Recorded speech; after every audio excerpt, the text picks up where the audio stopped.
a little bit different. We are going to get started in just a moment.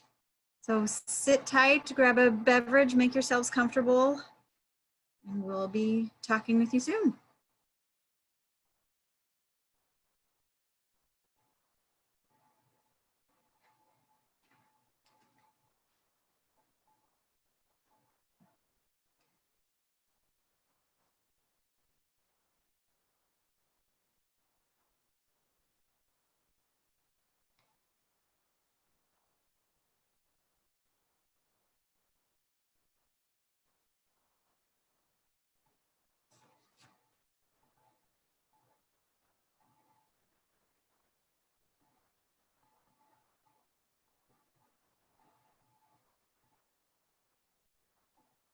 Right.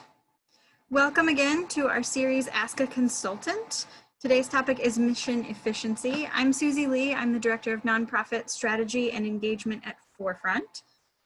This program is a partnership between ACN and Forefront to provide a space for folks to engage on topics that are part of our everyday work, and also just to feel connected and to feel a little bit less alone in our day jobs. So I hope that it serves both of those purposes for you today. I want to cover a couple of housekeeping notes before we dive into our content. So participants' lines are muted just to keep the conversation flowing, but we definitely welcome questions.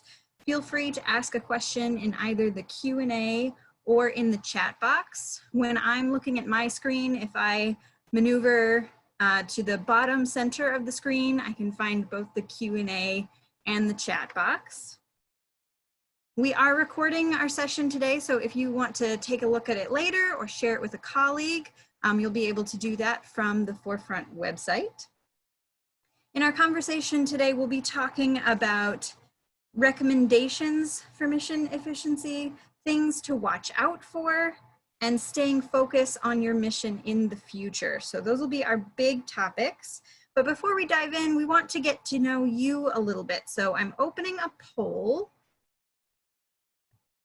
If you could take a minute and share with us which position best fits the work that you do, and also what category of size of organization, that would be super helpful to our consultants as they share with us their experience.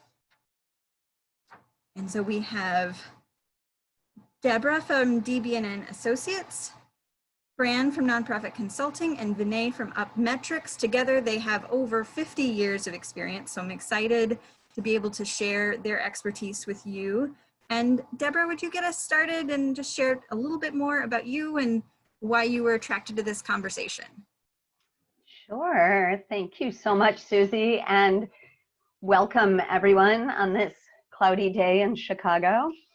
So my name is Deborah Nathan-Schoen. I have my own consulting firm called DB&N Associates.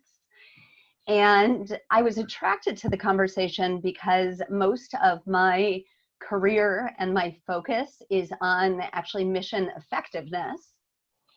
So I have expertise in outcome measurement and management, and the work that I do in practice sort of covers the gambit of organizational management, where I partner with clients on something I call the journey to high performance. So that can manifest in a bunch of different ways, from strategic planning to discrete program outcomes, identification, tracking, measurement, and certainly how the results of outcomes and data tracking leads often to better fundraising efforts. But I think my attraction to this session about mission creep and efficiency is really based on the crisis that we're living through, and the idea that you can only be effective if you're super focused on the reason that you're in business to exist. And that ultimately is to achieve your mission. So I'm super excited to have this conversation with all of you and with Fran and Vinay. And that's a little bit about me.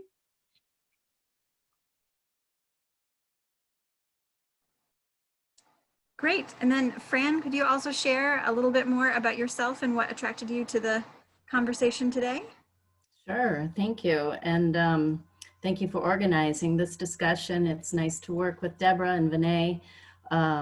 My name is Fran Kahn, and I started my nonprofit consulting business in 2016. My background had been with a number of different types of nonprofits in different sectors, in healthcare and education, continuing education. Um, and for the most part, I've been focusing on assisting in fundraising. I have provided interim staffing services and a lot of strategic planning. Um, what brought me to this discussion, boy, I just jumped on it right away because so much of my strategic planning work is a strong focus on the importance of putting your mission front and center. So this is just right up my alley.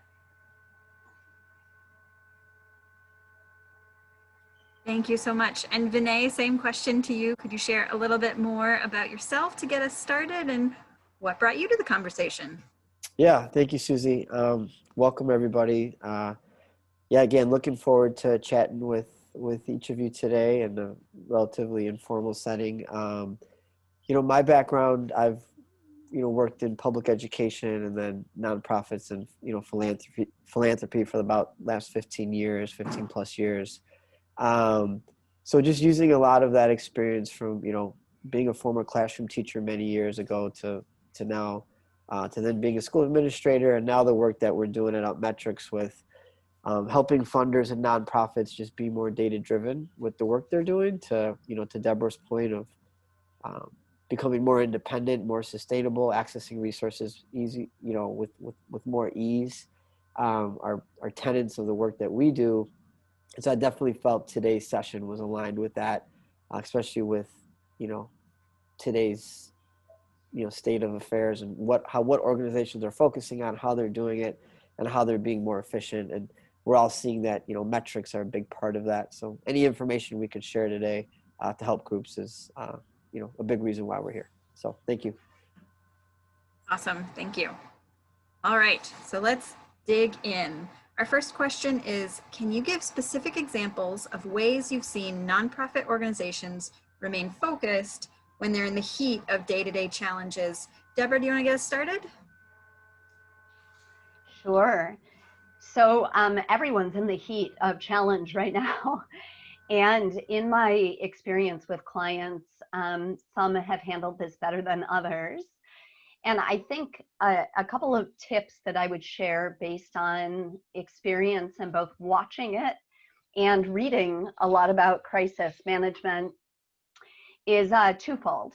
One, if an organization is a direct service nonprofit, they needed to spend the beginning of this COVID period really putting out fires, making sure everyone was okay, sharing a really deep sense of empathy for staff and participants or clients in their programs. And I feel like now that we're at a different stage of COVID, right? It's been 6 months. Organizations that are doing this well and managing the crisis well have done a couple of things.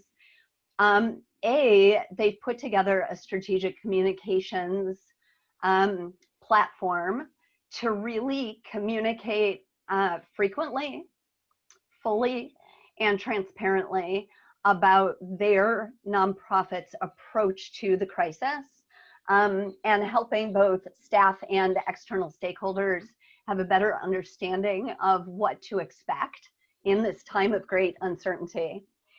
And I think the second thing that I've seen that's worked really well is task forces or working committees that have come together as part board, part staff to really be in a position to take a step above, like a balcony level view of what's going on and try to make some predictive observations and actions. And it's a level of staff and board that aren't like right in the thick of it. And they have this amazing opportunity to kind of share observations with the executives that are needing to run things on the ground. So those are a couple of things and approaches that seem to be working well.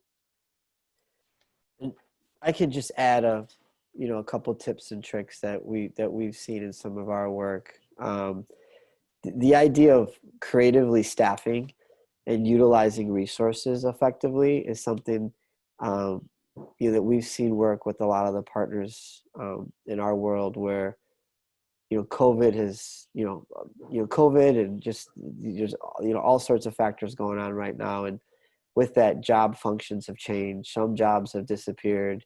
The idea of direct service looks more different than it ever has. So how does that impact some of our frontline and direct service personnel?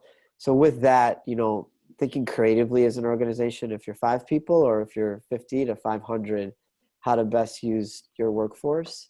And so, we've seen some really cool ways of organizations doing that in terms of delegating of tasks and new job responsibilities, and in that sort of workflow, I think has helped in a time of a lot of uncertainty. Excellent. Now this next one, I think Fran might be in your wheelhouse.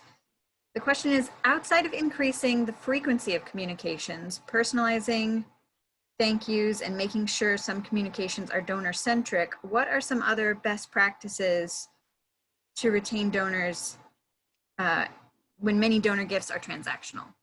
Right. Well, thank you. It's an important question. Gosh, you know what?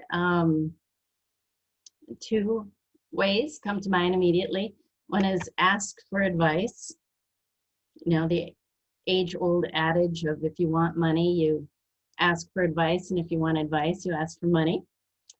And the second opportunity is to thank a donor for the gift and ask if you can share his or her story as a testimony in your marketing pieces. And an example comes to mind. I've been involved with a few virtual events this summer, and while we dialed our expectations way back, we really needed to raise enough money to be able to carry out the most basic programming. So when a big donation came in without a heads up, I was overwhelmed, and I didn't know how to, relay to the donor just how important her gift was. So of course, an immediate phone call was in order. And then in conversation, I asked the donor if she'd be willing to let us share her personal story as a testimonial. And I have found that testimonials provide, for an all-around feel-good messaging. It's by agreeing to go public, that donor has set a bar for herself. And sharing testimonials and other donor stories demonstrates gratitude and is a nice practice to ensure donor retention, particularly sharing stories on social media platforms, such as Instagram, Facebook. Friends and family will see these postings, and they may be interested in supporting the organization as well.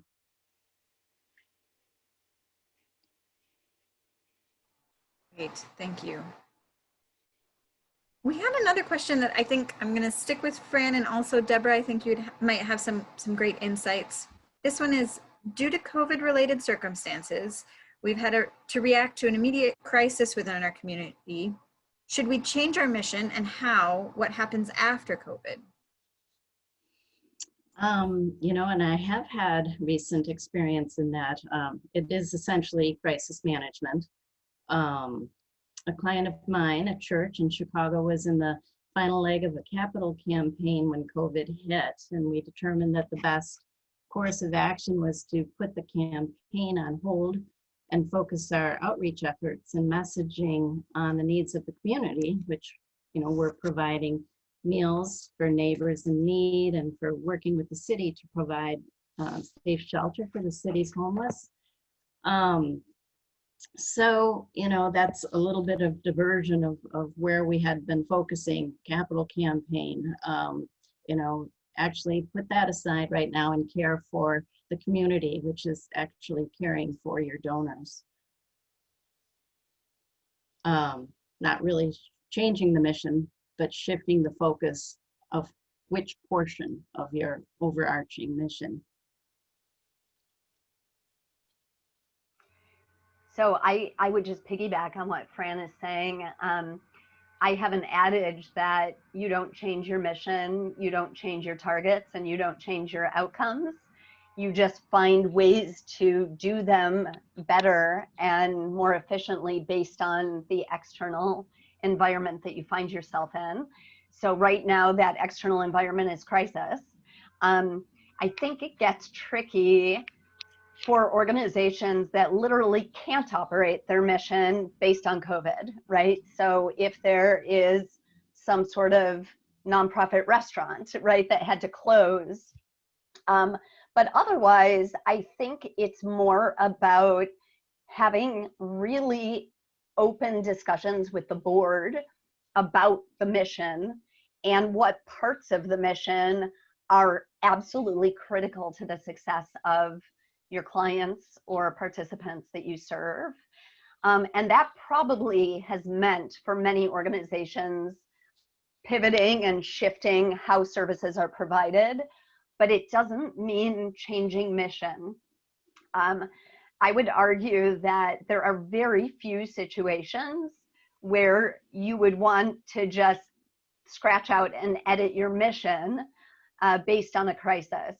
You may need to consider merging or reducing services or combining with other organizations to be able to accomplish what you set out to achieve.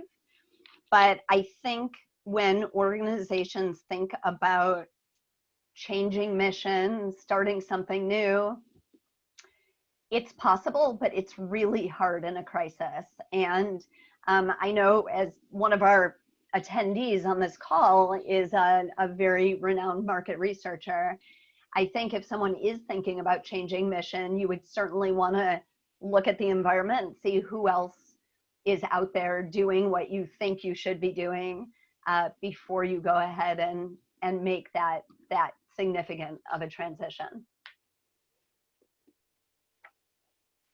Right. So even in the best of times, I know defining impact can be a challenge for folks. And Vinay, I know your sort of strong suit is figuring out what data to use, what is critical to mission, how do you explain that? So this next question is, how can we accurately define impact so we know what is working towards our mission and what is not? Yeah, most definitely. So, we have a framework that we use at Upmetrics. It's called our Decal Methodology. It's a 4-step process that we go through with any engagement, and it's define, collect, analyze, and leverage.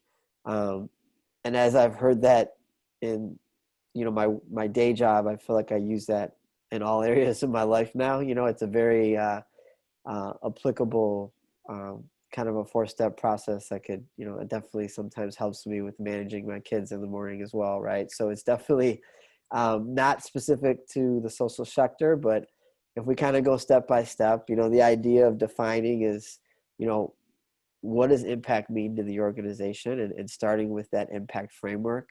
How is that tied to a theory of change? But really just kind of looking at, what data is being collected. Are there key metrics that you want to baseline to? And then what trends are you trying to track? So really defining that initially. And then as you get into the collect stage, you're starting to think about, how are you accurately and consistently collecting data? So a lot of times, as we all know, bad data in is bad data out. So we got to be really deliberate, attention to detail in this collection stage, and being honest, right? Because there are certain components of every organization where your data collection on the front end is not great. And a lot of groups might not want to embrace that. But if you lean into that and say, hey, we struggle with these areas, well, maybe those aren't areas that you focus your outcome measures on. Maybe that's more to tie into publicly available data sets, or maybe that's just drop-in data that you have, but it's not, pushing the needle when it comes to your M&E. But just being honest about that and upfront is always a good step, or good practice. And the next step is analyzing it.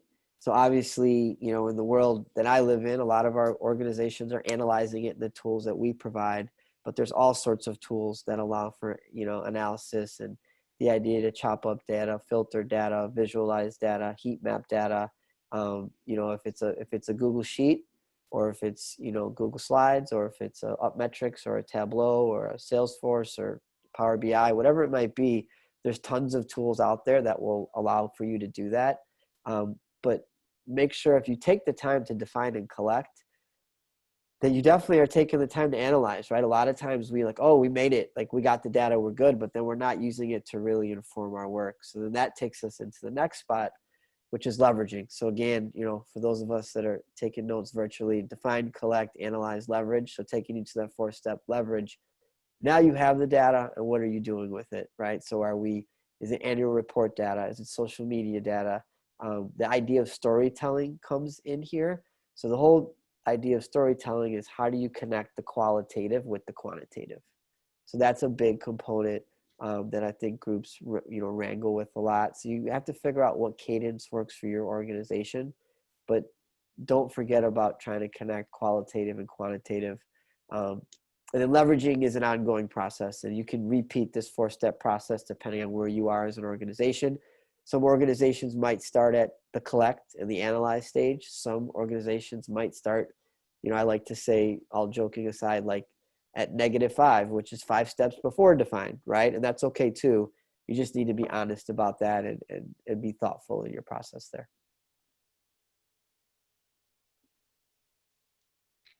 I love that framework, Vinay. It's awesome.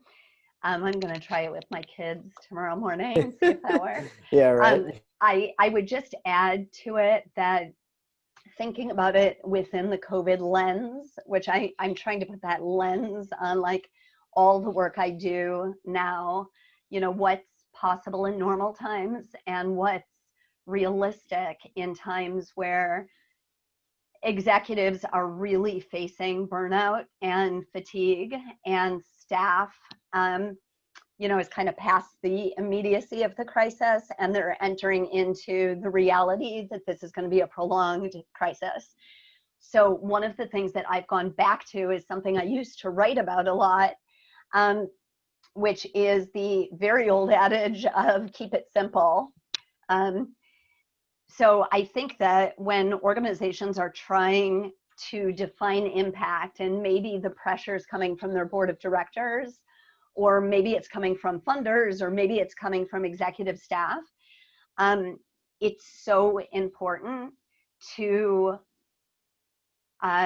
figure out what to define, collect, analyze, and leverage that is manageable within this crisis. So I love the number 3. You know, if organizations are just starting out thinking about impact, I would say, like, don't shoot for the moon, but actually figure out what are the 3 critical KPIs, key performance indicators or metrics, that you feel like you can get through all 4 steps that you're talking about, Vinay, because otherwise you end up defining something that is so big and overwhelming that staff just can't manage it. Or you get to the point that you have an analysis that's 80 slides long and you're not sure how to leverage it. So I would say in this time of crisis, through that lens of COVID, just to focus on keeping it simple. Yeah, and I think that's a good point, Deborah. One thing I'll add to that too, in terms of the idea of keeping it simple, sometimes when we're working with groups, they'll say, hey, we don't have great data sets. What do we do? And that's totally okay. And that is totally fine. Again, it's just being, you know, feeling safe and being truthful and honest about that as an organization, but then taking a step forward to say, okay, well, let's talk about the communities that we're serving and that we have a presence in, and let's storytell about the community. Right, and we can all get access to publicly available census data, even though it's, you know, it's 2010 data, but there are other data sets out there that you can take and put into any of those tools that we've mentioned in a very simplistic manner to at least say, hey, I'm working in these 5 communities in this part of the area, and this is the story that we're trying to, these are the interventions that we're providing in these communities to help circumvent these issues. And that is okay too. And groups that can come to the table with funders, network organizations, and they can at least have a qualitative, explanation of the communities they're working in. That's definitely ahead of the curve on most folks that are out there as well. So.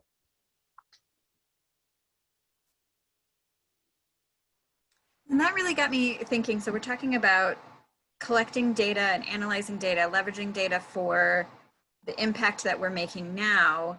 And then Deborah mentioned, the fact that this really is going to be a prolonged crisis. I was talking with an organization last week that said they have one possible contingency plan of if their staff is remote for another 12 months from now. And I had to take a really deep breath when they said that. And it could happen, we don't know. But one of the other questions we got was, can you speak to the need for scenario planning and the need to temporarily shift the focus of your organization's mission?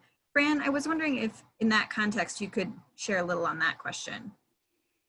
Yeah, thank you. So nonprofits, of course, need to develop best, moderate, and worst case scenarios using the best data available, and then map out their potential impact on how best to fulfill your organization's mission.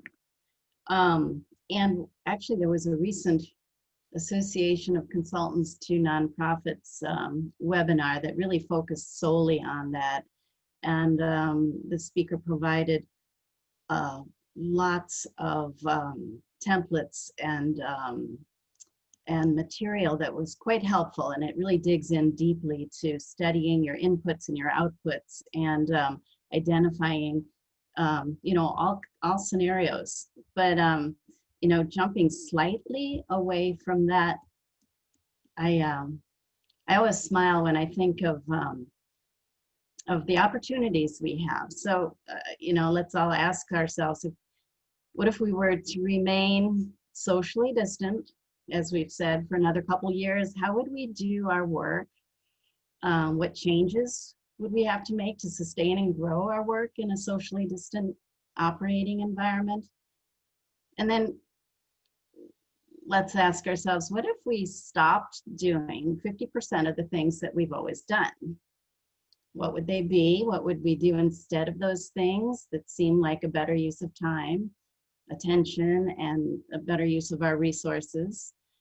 And then another question, what if we were designing our organization from scratch today? What trends do we already see that, if they continue, would have a big impact on the way we operate in the future? This is all part and parcel of the considerations we take into consideration when we do strategic planning, when we do scenario planning. But, engaging our board members in this type of conversation is really valuable. And, I believe strongly that in these times of crisis management and ongoing management of our organizations, we are taking the time to evaluate, okay, our budget is slashed. What do we need to prioritize? And does anyone else want to add to that? And do we have participants interested in lending any thoughts? Is that part of this?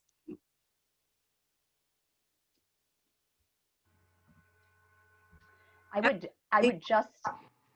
would just add briefly that I like the framing that you're using, Fran, in terms of getting to the point that we can see this as an opportunity. I have one client, and the executive director is brilliant and completely overwhelmed. And I do a lot of executive advising to her. And she actually asked me about a month ago, she said, how do I make sure that I don't squander this crisis as a key opportunity? Like, what could I be doing as a leader to take us to the next level where I never would have even thought to ask that question before? So that's awesome. I mean, if if leaders are in the mindset or can get themselves in the mindset, now that we're kind of in a different phase of the crisis, to truly see this as an opportunity, then I think the framing questions that you're asking are great.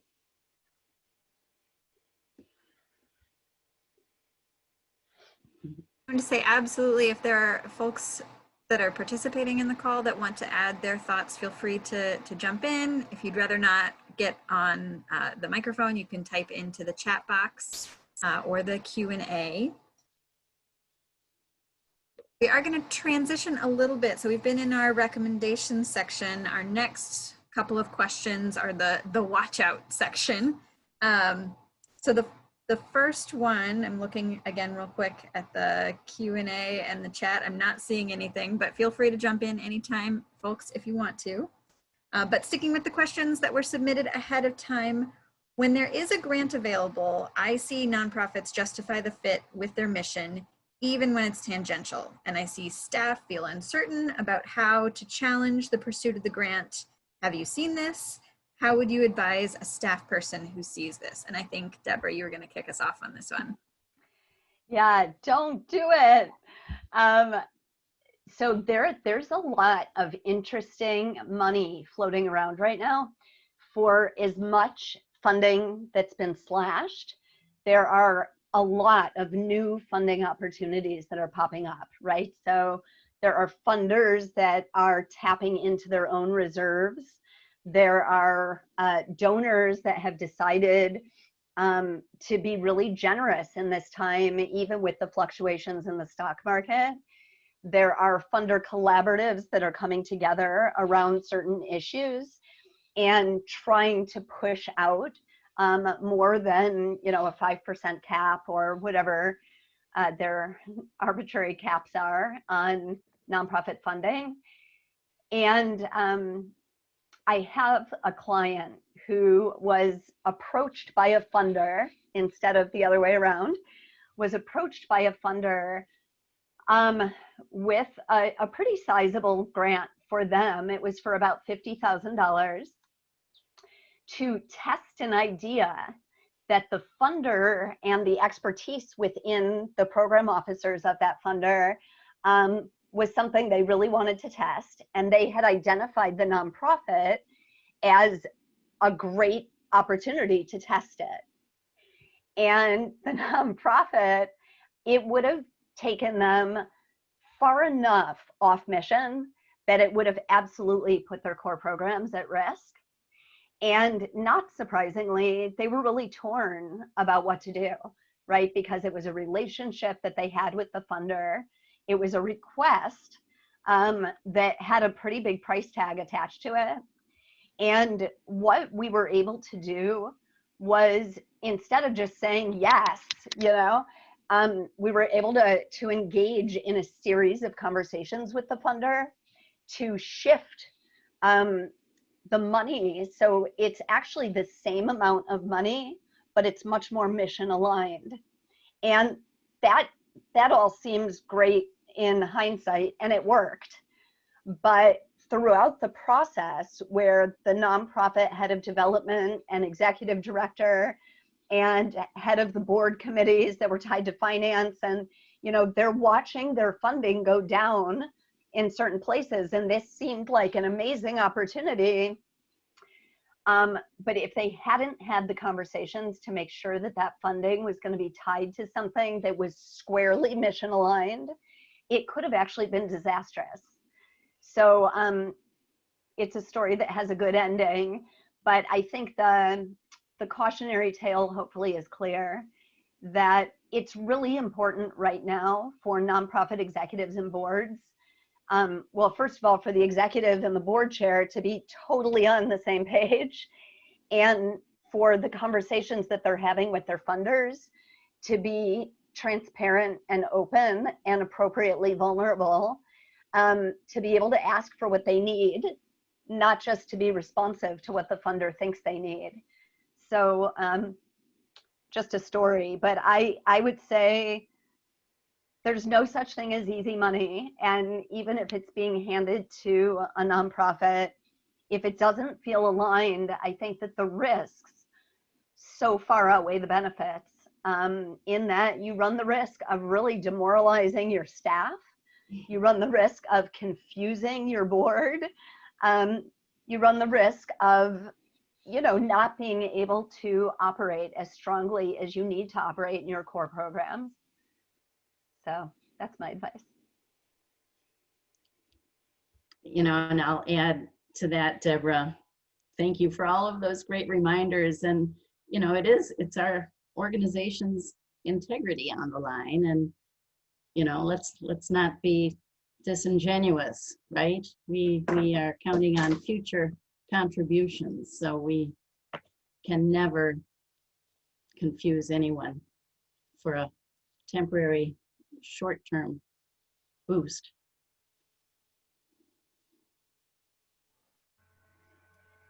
Great, thank you. And as I'm thinking about that, you know, the push and the pull and the temporary, which of course isn't just a COVID. We all, I think, if you've seen these examples of getting tantalizing funding opportunities, that's been a thing for years. And many of those come with questions about, again, going back to that collecting data. So I'm thinking about another question we got from folks that said challenges in obtaining meaningful data. And this is our watch out section. So Vinay, I was wondering if your expertise could talk a little bit about, you know, whether it's for a funder or whether it's for just programs in general, what would be your big watch out thoughts about collecting data? Yeah, I mean, you know, the former school teacher is going to come out in me here. So, you know, you don't want to overtax your frontline folks, right? So that is, you know, first and foremost. I mean, as an educator and as like, you know, would facilitate lots of programs in and out of school. And there's already enough going on in that world to then add more layers of reporting and admin work. And not to say those roles can't handle that, because they can. We just have to be wise about what we put on those frontline folks, because that's where we see the heaviest level of turnover, morale issues, and those are all very real, especially right now, right? As tough it is for young people to sit in front of a screen for 6 to 7 hours. You know, think about adults with multiple devices and all sorts of other stuff and distractions going on. So, you know, I would definitely, you know, to answer that, you know, that is definitely a challenge, is to do this gracefully, but do it collaboratively with your frontline key stakeholders. And then also double down on the point that brought up on the last question, where, you know, again, if you don't have solid data, that's okay. The world is not over, and you know, you can still walk with pride, be prideful about what you do, because you're all doing great work. But again, some things are just hard to measure for a variety of reasons, and so that's where, don't underestimate the power of storytelling through publicly available data. You know, anyone can do that, and that data is out there. And anchored to that as you build a data set that is particular or specific to the interventions that you are providing. So I wouldn't call that, Susie, I wouldn't call that more of a challenge, but I think I would take that as more of a strategy. And then once you get in the data, another strategy is that you'll see that it becomes kind of addictive in a good way, to say, hey, I have this insight. Wow, that is helping us drive programming this way. Now, what if we tweaked it and did this? And then that's where you really start to see the idea of, you know, data-driven decision-making, having actionable insights, you know, all of those kind of buzzwords that you hear in the performance measures world. But, you know, I would definitely encourage folks to utilize those two strategies in whatever sort of organization they're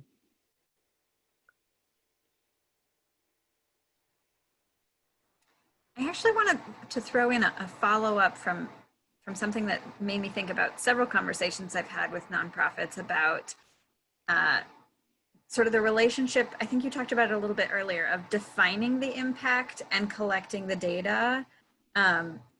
What pitfalls do you frequently see folks fall into when they're trying to I think, align that this is what we want to our outcome to be, what do we need to measure in order to show that? Where do folks get stuck?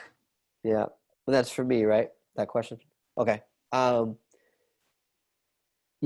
think it's consistency and follow through. I think those are two things, and then but probably consistency and follow through and oversight, because depending on the intervention, where the intervention is being held, and the systems that are put in place to measure, there are not always the best structures around the intervention, right? Because the intervention's there to help, and usually we might not be helping in the environment where there's tons of organization, right, or tons of structure, but it's a very free-flowing environment, and that is usually out of the control of the provider, right, in some cases. So that, I think those are definitely pitfalls that folks would see, is, oversight, consistency, and I forgot the first one I used, but those are that's where a lot of those issues come. So that's where being consistent, planning it out, delegating, following through. And then one other thing too that I saw in my days of public education, in my last stop, I managed after school programs across a network of 5 schools. I probably had over 200 after school providers that were working under that umbrella, in the role that I had. And once I empowered my after school providers to see the data and the impact that they were having on the young people that they saw every day, and this just wasn't another box that they were checking to, get a stipend or to just, keep Vinay off their back or whatever they might have thought, right? That process that we took there was huge, because we actually took that data in a quantitative manner, put it in a 2-minute video that involved interviews with coaches and students and after school providers, and tied that to metrics. And you told that whole story quantitatively and qualitatively. I'm not going to say the data reporting went up to 100%, because it didn't, but it definitely increased, right? And there was an understanding of why we did those things. So again, that's, I would say really empowering and, supporting the frontline staff is key there. So I just want to add one thought. I love that framing, Vinay. And I just want to name what you were just talking about, and that's buy-in. I think the idea of consistency, follow through, and oversight are all really important, but it's always going to represent a challenge if you don't have the relationships and the buy-in from the people who are collecting and inputting the data. So they have to understand strategically and empirically why the data is important, and that it's not just collecting and entering data into a black hole. So I find in my work that it's a mindset to have frontline staff really gain the buy-in to spend the extra time, because it is time, to spend the extra time to collect and input and track data. Once they see what comes out on the other end, again, it may not be 100%, but it is going to be better, because they're going to realize that they're able to actually do better work, based on realizing the results that come out of that data.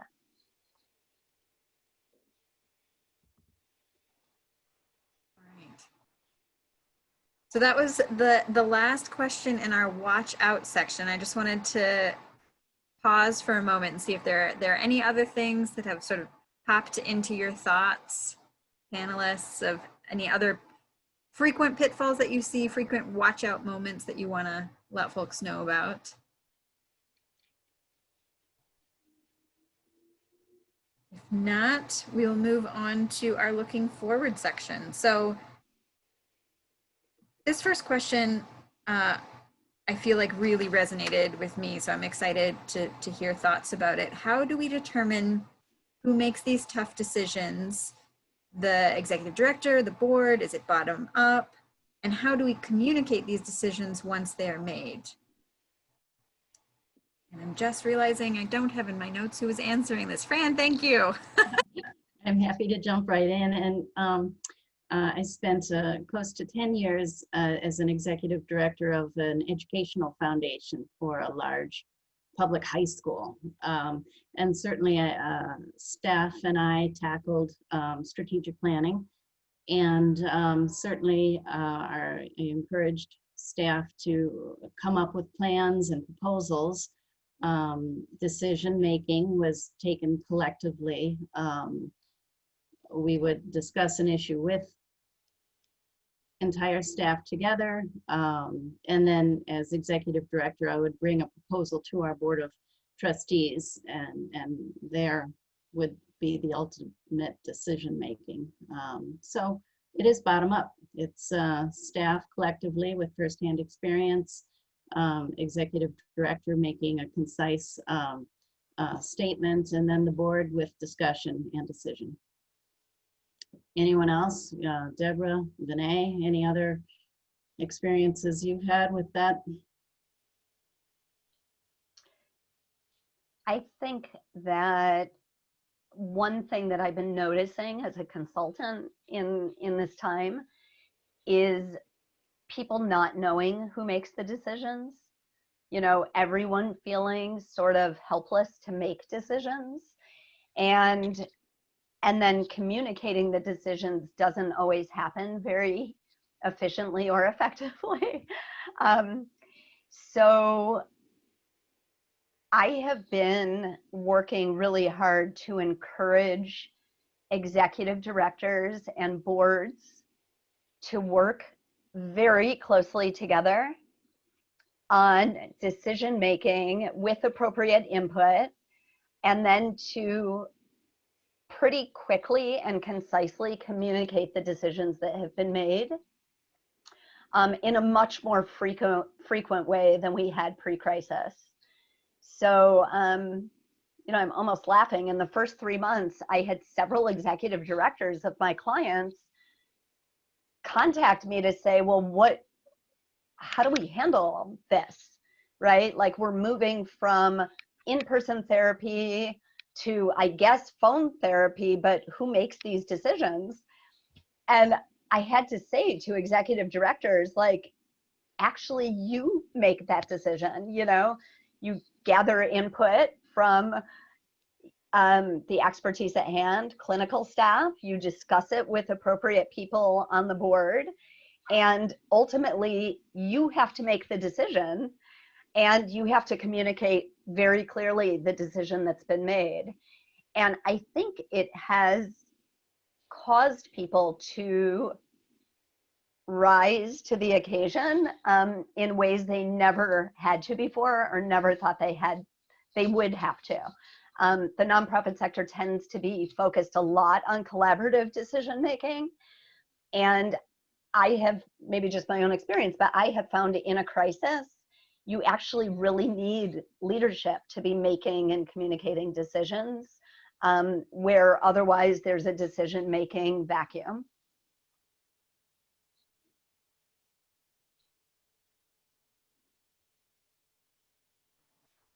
Yeah, I got nothing to add on that one. It was very, very well said by my colleagues. So I will defer. Well, the next question we had is about one of the biggest decisions that an organization can make, and that's if they have a major succession going on. So now we've got, if you have succession during a crisis in a nonprofit, how do you handle that? Fran, I think you were going to get us started on that one. Sure, yes, thank you. So certainly all organizations should have a succession policy on file. It's really a matter of the director of development or the executive director of an organization studying job descriptions and identifying if you can consolidate tasks. You know, for example, in a fundraising office, if you've had turnover, a plan giving officer or a director of development or executive director should be able to handle the tasks of a major gifts officer for a period of time. And then another opportunity is to hire interim staffing. And I know that we have a number of consultants in our Association of Consultants to Nonprofits who provide interim staffing solutions and also executive search services. So the immediate identification is, you know, where do we need to fill in the gaps here? And then, you know, very often you're able to consolidate a lot and become a little bit more efficient.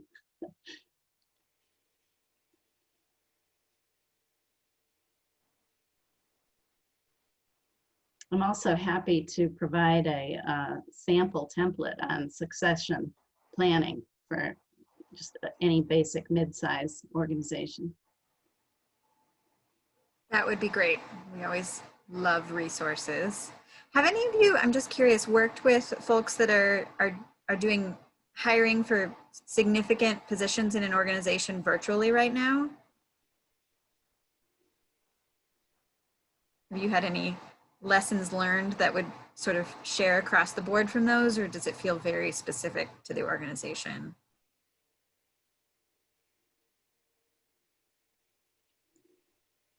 You know, I could speak for, you know, us as a company. We have positions that we're obviously hiring for internally. So that kind of flipping the question on you there, Susie, a little bit. But you know, I feel like in our environment, you know, we're a relatively virtual company to start with. But our approach is we definitely have a strategic process of how we're advertising the vacancy, and then a very structured internal process of various rounds that folks go within, and then looping in stakeholders and cross-departmental conversations. And I think my big takeaway, just because I'm not super involved in the day-to-day of those processes, but is just, you know, having a plan on the front end, sticking to it, and not feeling rushed.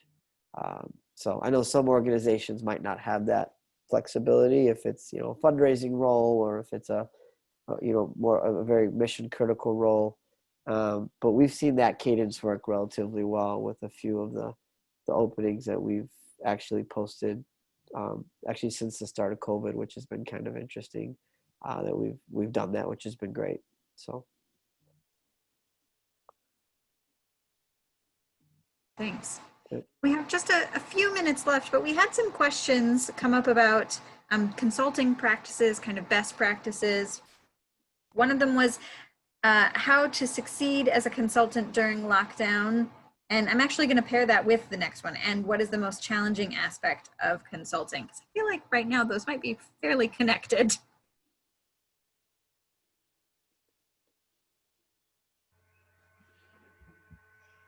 Who wants to jump in on that one? There's lots of answers and lots of conversation there, if you ask me.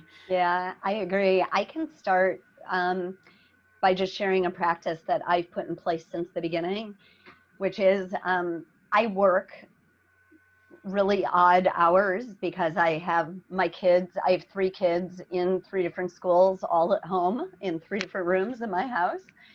And I have a noisy dog and all sorts of distractions. And everyone has distractions working from home. So one thing that I have decided is, even if I'm working after a traditional work day, so if I'm working between 7 p.m. and midnight, I actually don't send emails to clients during those times. And the reason that I made that decision is twofold. One, as a consultant, I don't want my clients, selfishly, I don't want my clients to think that I'm available all the time, even though I am. And it's a shame that this is being recorded. But and the second reason is I think that people need time off to not be reading emails that are coming in. So, you know, last night I was working on a presentation literally until midnight, and I chose not to send it off to my client until 8 o'clock this morning. So, you know, I feel like we don't all need to prove anything to each other. Everyone is working crazy hours. But I do think it's worth respecting your own time and your client's time on what times you choose to be in communication. Deborah, I really appreciate that realness, both of your own experience as well as your client's experience. And I see a comment in the chat about the delay send. I'm just curious, Yes. do you use the delay send, or do you keep track, and in the morning, I have, 2 emails to send or what have you? Okay, so I didn't know about the delay send, so someone after this call is going to have to teach me about that. No, so I compose emails while it's fresh in my mind, so last night at midnight, and then I just don't send it until the morning. But someone will tell me more about delay send later. Yeah, I can jump in. Deborah, you've hit, and Anissa on the chat, thank you for sharing that.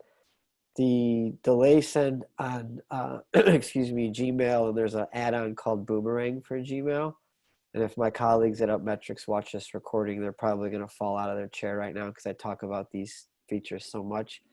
They are the best thing in the world, quoting Anissa. We've never met Anissa, but I agree with everything you're typing here. And it changes so much of, and I'm a night worker as well, for some of the same reasons as you, Deborah. And delay send is great. And there's also a follow-up component of that. So if your recipient might not respond in 7, 10, 14 days, whatever it might be, you get pinged back, and it helps you keep a cadence of following up. So, so I think to answer that question, that idea of, how to be an effective, to succeed as a consultant, during these times, tools like, delay send, Boomerang, those are very helpful to be efficient with your time. And, also being empathetic of our clients, right? And Deborah, you said it right. I mean, it's a double-edged sword. If you start emailing them late at night, then, that opens up, more communication potentially, but we also, want to keep them sane as well. So I think it helps both folks in that situation. We just have a couple of minutes left. So Fran, do you have any best practices for consultants, or particularly things in the last 6 months that have been helping your practice, helping you stay sane too? Let's see. I have not been going into clients' offices. I've been able to share everything online. Gosh, us consultants, I think, someone had also asked about consulting opportunities that require the minimal, limited travel time, etc. I have been filling my hours reviewing policies and procedures, and that's a breeze, and I have all my documents and work at hand. Grant writing has been also fulfilling. I